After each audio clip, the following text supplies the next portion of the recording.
Good day everyone, my name is Alibon El Mukalam from BSED Filipino 3. So today, let's talk about the role of ICT in assessment and learning. So technology plays a very important role in assessment.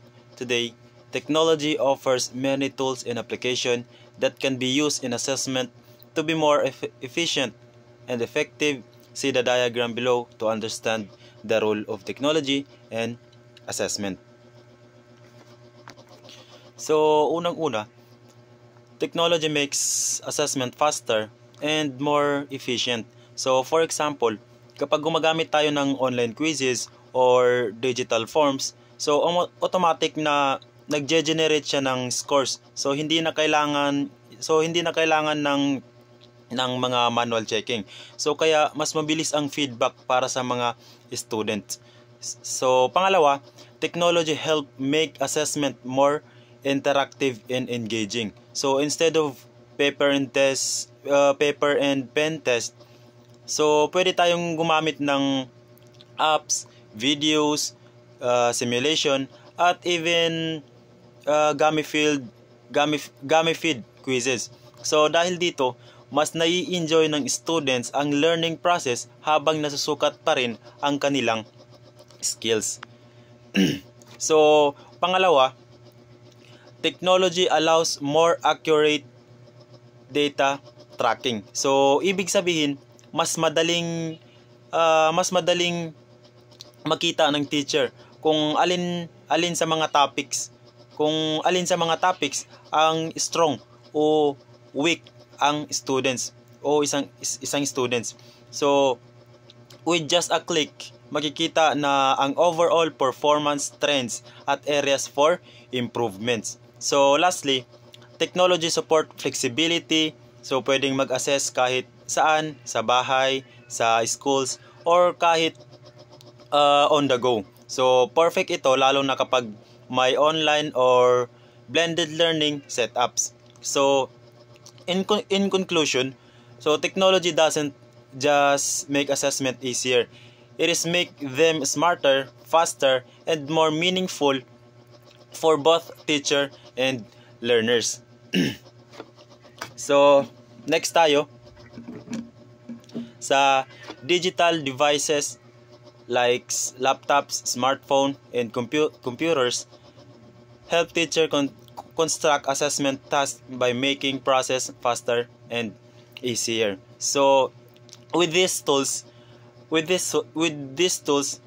teacher can quickly create, edit, and format quizzes for exams. So, they can also access online resources.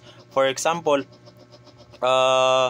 question and templates plus devices make it easy to share and collaborate with other teachers. So, in short, technology help teacher design better and more efficient assessment. So, pangalawa, so delivering the task to relevant student. So, digital devices also help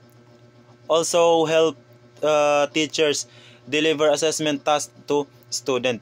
So, through laptops, smartphones, or computers, teacher can send quizzes, modules, or instruction online. So, mabilis at siguradong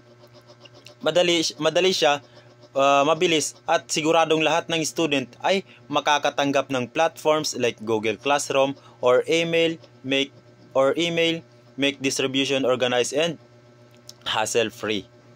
So, pangatlo, recording and providing feedback to student.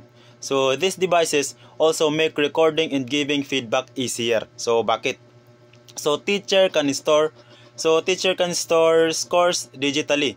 So, track process automatically and send comments or corrections directly to the student. So, because of the technology, feedback becomes faster. Clearer, and more personalized. So next tayo. So traditional objective tests like multiple choice and other paper and pencil tests have received a lot of criticism from expert. So kasi minsan they only measure memorization and hindi gaanong nasusukat ang higher order thinking skills. Pero kahit may flaws sila, these tests are still widely used by teacher dahil practical, madali i-check at efficient para sa large classes. However, recent trends and assessment are expanded. So ngayon, teachers are starting to use more authentic and performance-based assessment tulad ng portfolio, projects, digital task, mga presentations at real-world problem solving. So dagdag pa rito ang use of technology which makes assessment more interactive, personalized and flexible. So in short, habang ginagamit pa rin ang traditional test, pero mas lumalawak na ngayon ang assessment practices to capture deeper learner and real skills. So next tayo. According to Belbao et al. 2019, the 21st century assessment includes 4 important features. So ano nga ba ang 4 na yun? So una dito is utilizing multiple measure in the assessment. So ibig sabihin, hindi lang tayo umaasa sa isang test o isang paraan lamang. So gumagamit tayo ng quizzes, projects, performance tasks, portfolios at observation para mas makita ang full abilities ng students. Pangalawa, increasing the use of technology. So technology now plays a big role like online quizzes, digital portfolios, learning apps, and data tracking tools. So dahil dito, assessment becomes faster, more interactive, and more accurate.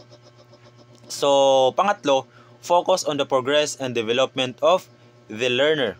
So sa 21st century assessment, the focus is not just on score but on the progress of the learners. So ibig sabihin, tinitingnan ng teacher kung paano mag-improve ang student over time. So hindi lang tama o mali ang sagot, mas pinapahalagan ang growth, skills development at learning journey. So ang panghuli naman dito ay ang differentiating the role and responsibilities of teacher, administrators, and other stakeholders. So another feature is the clear differentiation of roles among teachers, administrators, and other stakeholders. So teacher focus on designing and implementing assessment, administrators ensures policies and support system, and stakeholders like parents, health monitors learning. So in short, assessment becomes a shared responsibilities pero may kanya-kanyang rule para mas effective. So that's all. Maraming salamat.